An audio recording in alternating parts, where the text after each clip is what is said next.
Ok, buenas noches.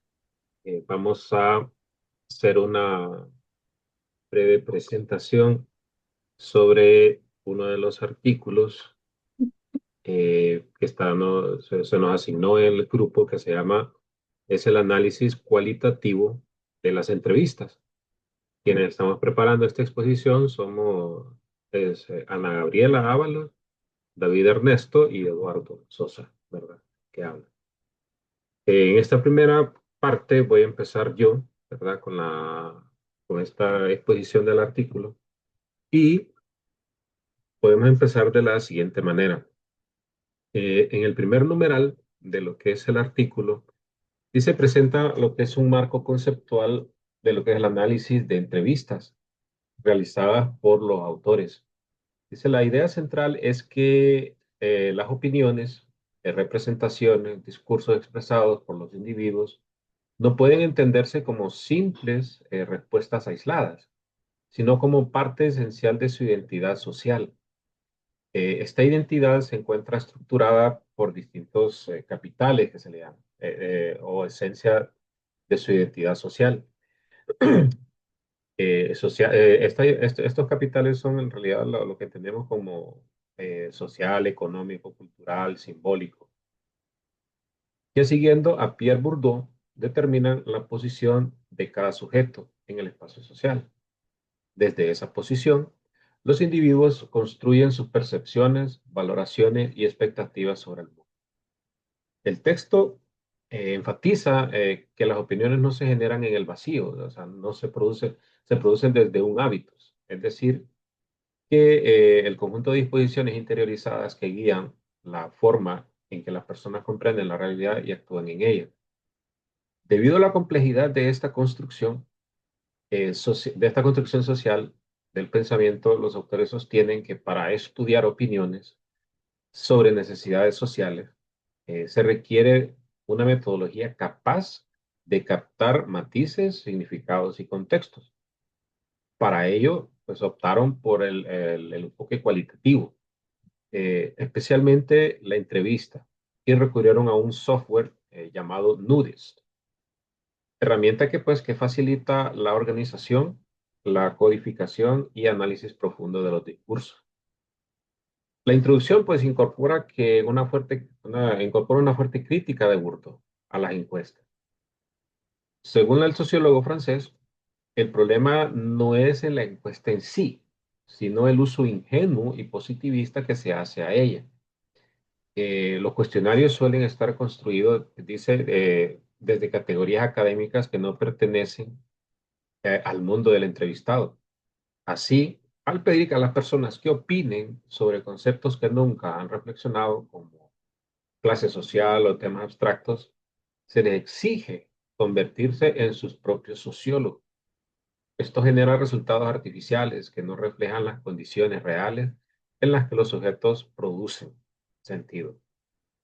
Bourdieu también cuestiona las preguntas dicotomáticas, es decir, que fuerzan al encuestador a responder un sí o un no, aun cuando no tengan una opinión formada, y aquellas que invitan y generalizan experiencias personales como si fueran juicios fundamentados. Todo esto contribuye a que las encuestas terminen fabricando opiniones que no existen, ocultando las desigualdades reales en el acceso al conocimiento y a la capacidad de opinar. Frente a estas limitaciones, pues los autores defienden la pertenencia de la entrevista cualitativa, que permite comprender no solo lo que dice la gente, sino cómo la dice y por qué lo dice, considerando su contexto social y su trayectoria. Asimismo, subraya la importancia de la introspección del investigador, quien debe conocer su propia posición en el proceso de conocimiento y evitar imponer sus categorías al entrevistado. Finalmente, en el numeral 1 explica que este enfoque se aplicó a una investigación sobre parejas de hecho, es decir, gente que no estaba formalmente casada. Fue realizado por el grupo GIFES para analizar la complejidad semántica y contextual de las entrevistas. fue necesario combinar una metodología cualitativa rigurosa con el apoyo del software Nudist que permitió mapear categorías, relaciones y patrones discursivos que no serían visibles con métodos tradicionales. Hasta aquí pues es esta parte. Y aquí sigue explicando nuestra compañera Ana Gabriela. Muy bien, gracias Eduardo. Si me ayuda ahí con las diapositivas. Ok. Bueno, continuamos entonces con la segunda parte, que es un análisis diferente de las entrevistas. Sabemos que las entrevistas cualitativas son una técnica de investigación que buscan comprender experiencias, percepciones o significados desde la perspectiva de los participantes. Y aquí en este caso, el análisis de entrevistas cualitativas implica interpretar discursos y experiencias de los involucrados en este caso, y hay un término muy importante que es la subjetividad. En este caso, la subjetividad tanto del investigador como del entrevistado juega un papel crucial, muy importante, en la construcción del significado. ¿Por qué? Porque años atrás, por ejemplo, no había evidencia de que se hizo una entrevista, por ejemplo, no habían grabaciones. Hoy en día tenemos la oportunidad de hacer grabaciones de la entrevista, pero ¿qué pasa? Incluso después de ser grabada una entrevista puede sufrir nuevas alteraciones. Primero, por ejemplo, en las transcripciones, luego en el tratamiento de la información, ya sea en la creación de categorías, cuando estamos codificando información, datos, o en el establecimiento de las relaciones. Y más tarde en la publicación. De hecho, cuando nosotros hablamos y luego transcribimos o hacemos un escrito, puede sufrir alteraciones en primera instancia y mucho más si lo hacemos diferentes veces, ¿verdad? O veces sucesivas. Entonces podríamos mencionar que la traducción nunca es absolutamente fiel. Pero ¿qué pasa? Si nosotros hacemos un proceso riguroso y un proceso eficaz, entonces el análisis de las entrevistas cualitativas se vuelve una herramienta poderosa para comprender todos los fenómenos sociales y humanos que estemos analizando. En este caso, entonces la subjetividad ya no se convierte en una desventaja o en un defecto, sino más bien en una característica inherente que debe estar implícita y que si se gestiona con rigor metodológico puede aportar profundidad y autenticidad en nuestra investigación. Continúa mi compañero David. Bien, buenas noches. Muchas gracias, Gabriela. A mí me corresponde un poco de los procedimientos metodológicos. Antes de ahondar un poco en esto, que tiene mucho sentido con lo que explicaba un poco primeramente Eduardo y luego Gabriela, hay un punto en particular que el texto resalta, que se llama el discurso oral. Yo considero que sería un abordaje del discurso oral.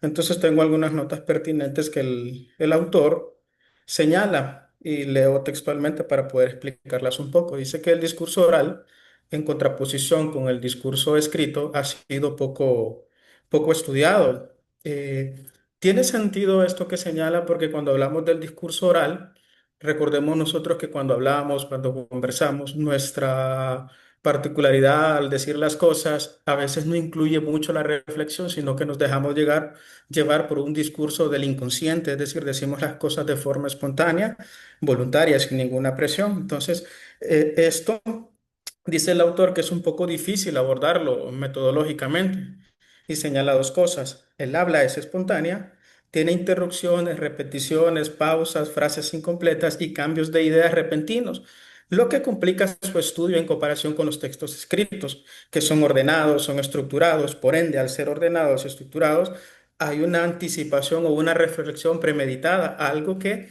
en la investigación cualitativa tiende a ser muy positivista, como lo explicaba Eduardo, y esto de alguna manera bloquea la realidad implícita o subjetiva de cada persona, ente o institución.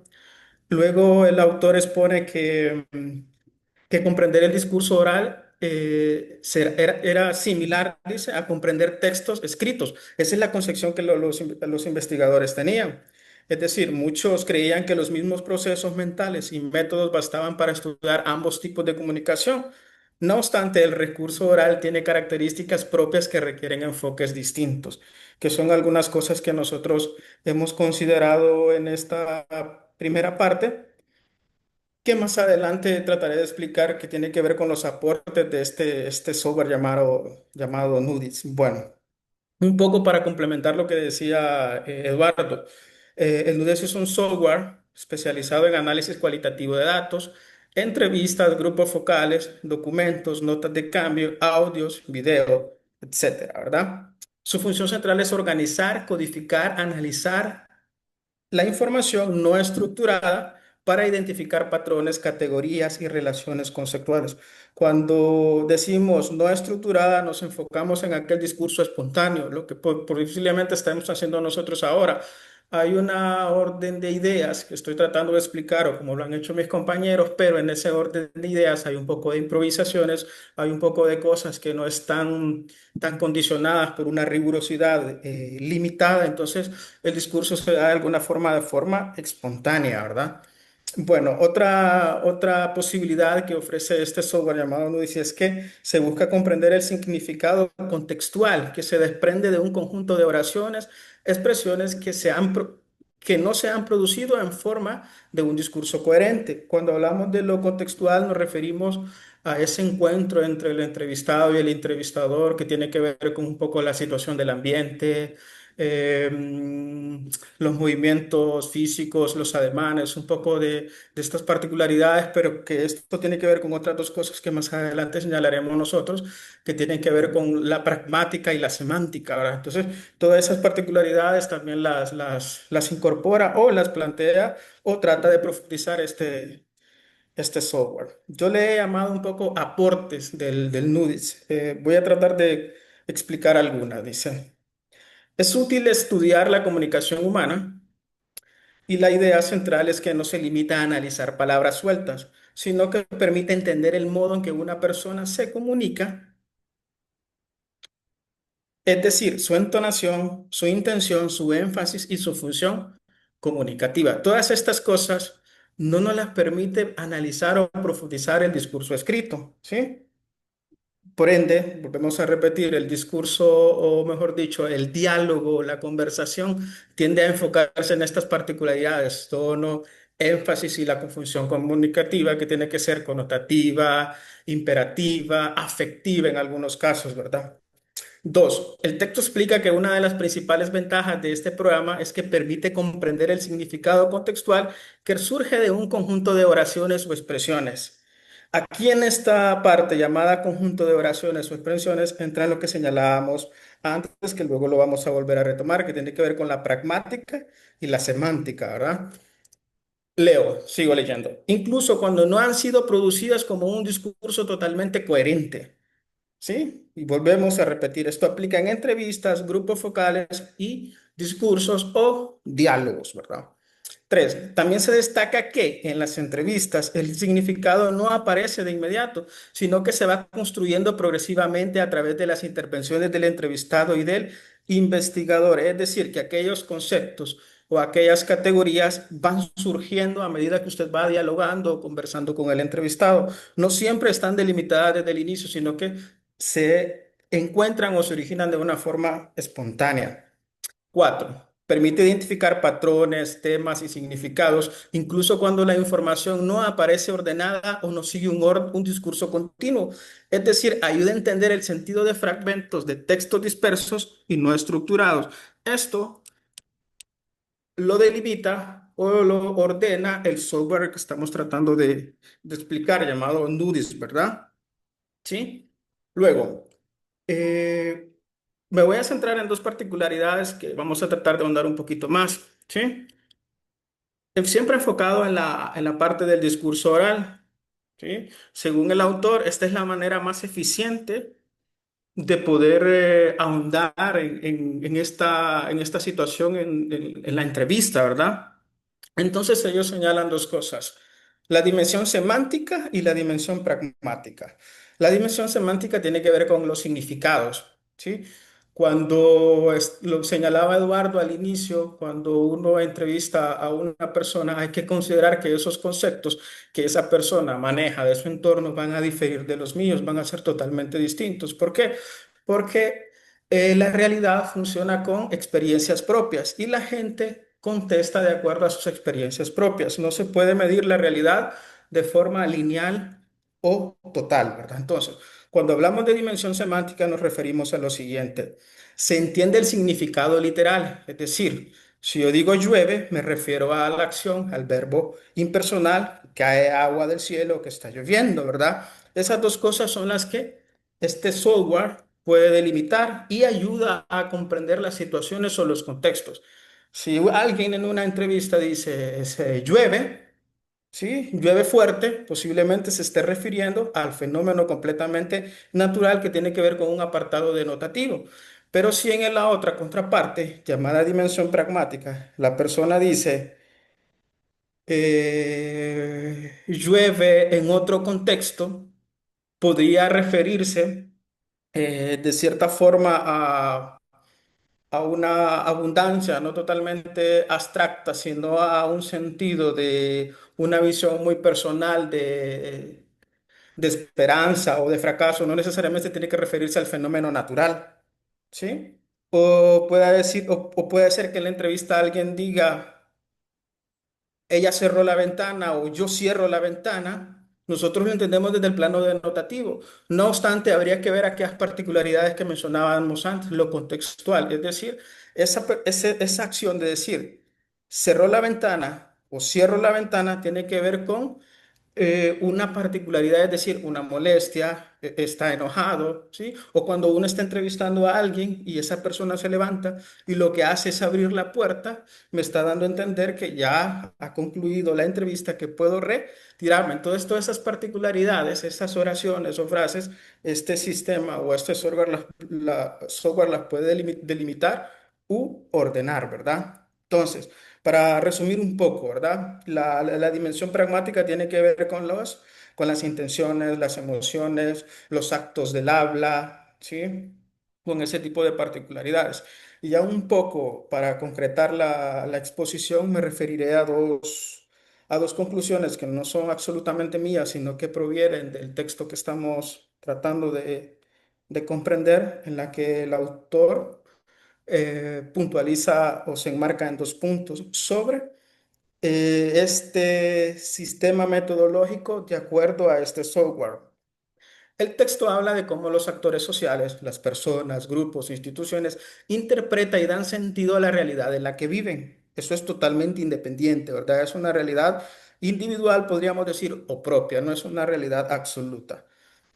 No actúan simplemente guiados por hechos objetivos, sino por representaciones, es decir, por ideas, creencias y percepciones que construyen sobre su realidad, aquella que los rodea, o la de otros actores, ¿verdad? Es como que le preguntásemos a alguien, ¿usted es pobre? Ese pobre es un poco general. Para unos podría significar esa pobreza adquisitiva de recursos. Para otros esa pobreza tendría que ver con algo espiritual o en su otra oposición con un sentido metafísico o filosófico. Entonces, las respuestas que nos puedan dar esas personas van a ser totalmente muy particulares, muy individuales. Entonces, no nos podríamos guiar por ese concepto absoluto, ¿verdad? Eh, Vamos a ver, la otra, ese sería el primer punto. La última, la segunda conclusión, de acuerdo al texto, es que el discurso es complejo, ¿sí? Se puede estudiar de manera organizada y rigurosa sin perder esa riqueza, pero programas como este que estamos hablando, del NUDIS, que tiene que ver con un análisis cualitativo, permiten organizar datos, codificar fragmentos del discurso, identificar temas, relacionar conceptos, interpretar significados, es decir, ayudan a ordenar y a entender la complejidad del discurso sin reducirla a algo superficial. Cabe señalar que este software, ¿sí? Son cosas, son ventajas que nos permiten a los investigadores tener un mejor orden metodológico e investigativo. No quiere decir que la parte tradicional o que arcana o arcaica, ¿sí? En la que se establecían categorías de acuerdo a lecturas detalladas, codificación manual e interpretación teórica profunda, no sirvan, no. Lo que dice el texto es que ese tipo de técnicas que acabamos de mencionar nosotros, junto a este software llamado NUDIS, lo que van a generar es que nuestra investigación tenga una mayor rigurosidad y una mayor profundidad analítica. En ese caso, estas serían las dos conclusiones de la parte llamada procedimientos metodológicos que me correspondía a mí. No sé si Eduardo o Gabriela quisiesen añadir algo más o puntualizar en algo. No, por nuestra parte, yo creo que esa es toda nuestra explicación, ¿verdad? Y bueno, entonces nosotros aquí realmente concluiríamos, ¿verdad? Y terminaríamos con esta frase que hizo Paulo Freire, que dice que no hay enseñanza sin investigación, ni investigación sin enseñanza, ¿verdad? Bueno, entonces, Perfecto. muchas gracias. Bueno, Ujú. gracias a ustedes. Buenas noches. Buenas noches. Ok, bueno, hasta aquí déjenme ver cómo es esta cuestión.